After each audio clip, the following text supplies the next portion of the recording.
Working as a nation builder, what inspired you to focus on these advocacies? Um, First, I really want the Filipino to become respected in the world.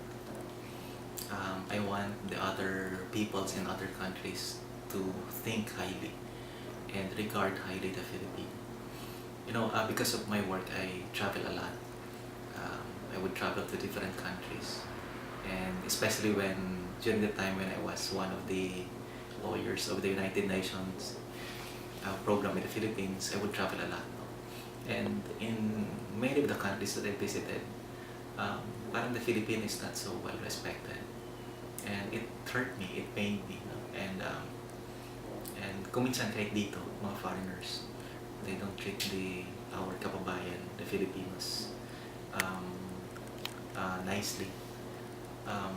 So I don't know, I have that feeling and desire. I just want the Filipino to become respected, to become dignified, to be highly regarded, and that would only happen if they can see a developed country in the Philippines, if they see a modern, progressive, developed first world country in the Philippines, and would also happen if we as a people would have that first class mentality in the way we do our things, our responsibilities to one another, our responsibilities to our country, and how we regard, not only as citizens but also our leaders.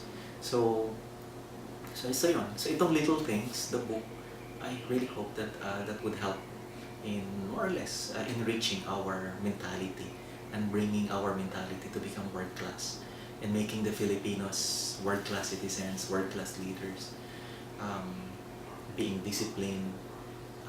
So yun, no? And I call myself as essentially a writer. I am essentially a writer. I've been a writer when I was in high school, college, in Diliman.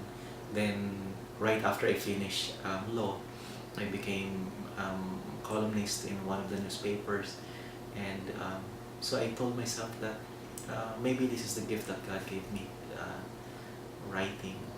And so I want to use that to help our country.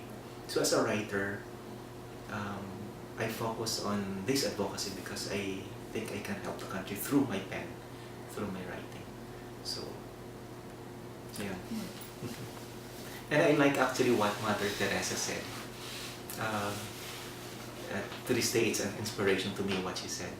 That sabi ni Mother Teresa, referring to herself, I am just a small pencil in the hand of a writing God, asking our people that we need to love one another. And so I was inspired by that.